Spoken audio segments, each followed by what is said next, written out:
Preguntas. Empezamos. Buenos días, presidente. Quedó pendiente un compañero, pero bueno, ya comenzaste. Buenos días, presidente. Buenos días a todas y a todos. Nancy Flores, de la revista Contralínea. Pues primero solidarizarme con las víctimas de esta situación, presidente, y preguntarle sobre el papel que viene jugando el Poder Judicial en nuestro país, sobre todo teniendo en cuenta la experiencia que se ha vivido en América Latina con los llamados golpes judiciales que buscan, pues, de alguna manera debilitar o incluso derrocar gobiernos progresistas. En este sentido, preguntarle, presidente, porque la ponencia de la ministra Lenia Batres ha documentado que entre 2019 y 2023, es decir, ni siquiera en los 6 años de su gobierno, se han echado abajo 74 reformas y también 74 leyes que tienen que ver con la transformación del país. En ese contexto, recordar que algunas de estas reformas que se han echado abajo son, por ejemplo, el Plan B.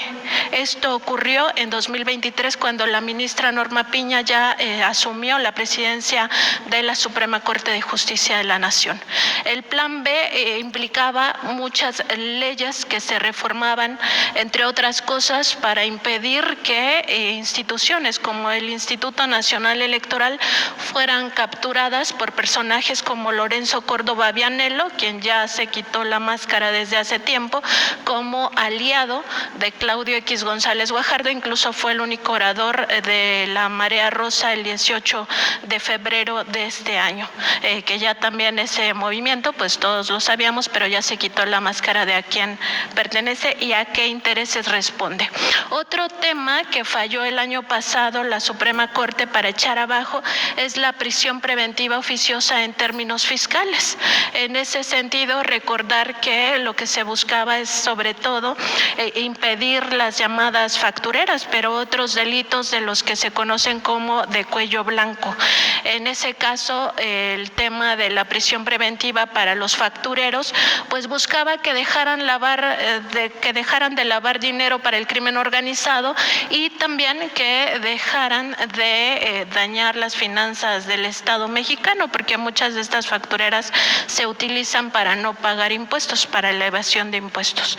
Otro tema importante es que echaron abajo también el decreto presidencial que usted había emitido para considerar las obras de infraestructura como asuntos de interés público y de seguridad nacional, para evitar justamente que organizaciones de carácter o de corte político, como son Mexicanos contra la Corrupción e Impunidad y el Consejo Nacional de Litigio Estratégico, ambas encabezadas por Claudio X González Guajardo, pues siguieran impidiendo, a través de esta colusión con jueces, magistrados y ministros que les otorgaban estos amparos, que se desarrollara pues toda esta infraestructura importante, como el Tren Maya, el Aeropuerto Internacional Felipe Ángeles, la refinería Dos Bocas, etcétera. Pues la gente sabe a todo lo que se opusieron estos grupos de intereses creados. Ya en un tema mucho más dramático o terrible, 2 ministros echaron abajo la ley de la industria eléctrica, ¿no? Ya en el colmo de las cosas, en contra de no solo su administración, sino sobre todo de las decisiones que toma el legislativo.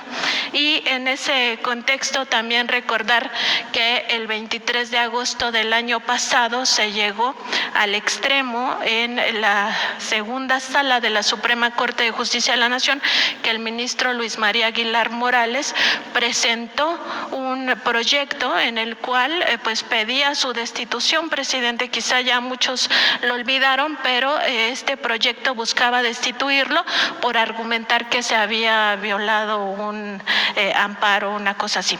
Finalmente él retiró este proyecto y no pasó a mayores, pero ahí estaba pues la intención de por lo menos amagar. Entonces preguntarle, presidente, presidente, ¿qué lecciones le quedan al pueblo de México con este tipo de poder judicial que tenemos y sobre todo con el papel que ha venido jugando en contra de la Cuarta Transformación, con lo que se conoce, así se ha estudiado jurídicamente, como la guerra judicial o el lawfare? Bien,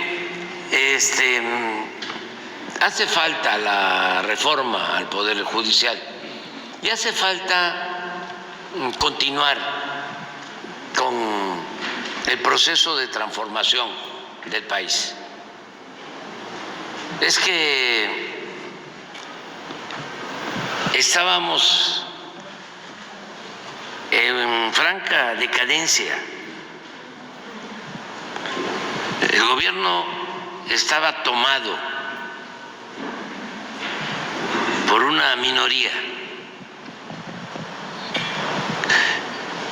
que eran los que mandaban en México. Formalmente actuaba el Poder Judicial, el Poder Ejecutivo, el Poder Legislativo, el INE, el Tribunal Electoral,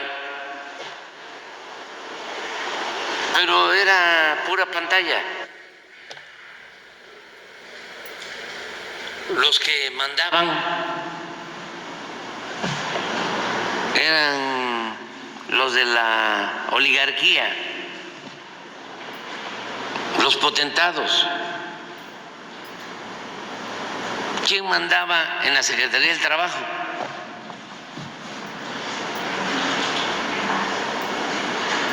Pues el sector empresarial. No todos, porque hay que diferenciar.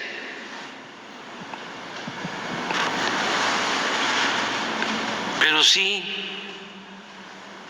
era el Grupo México.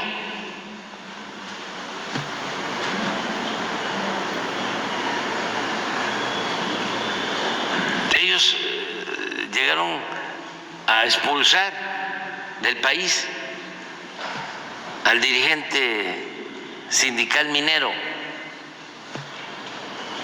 Ellos colocaron al subsecretario de la Secretaría del Trabajo y luego ese subsecretario llegó a ser secretario de la Secretaría del Trabajo.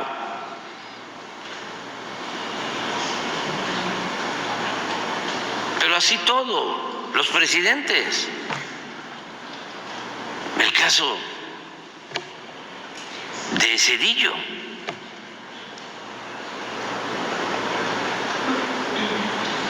que privatiza, entrega los ferrocarriles nacionales, 150 años de historia, y termina su gobierno y se va a trabajar de asesor con la empresa que se benefició con la privatización de los ferrocarriles, una empresa extranjera. Y así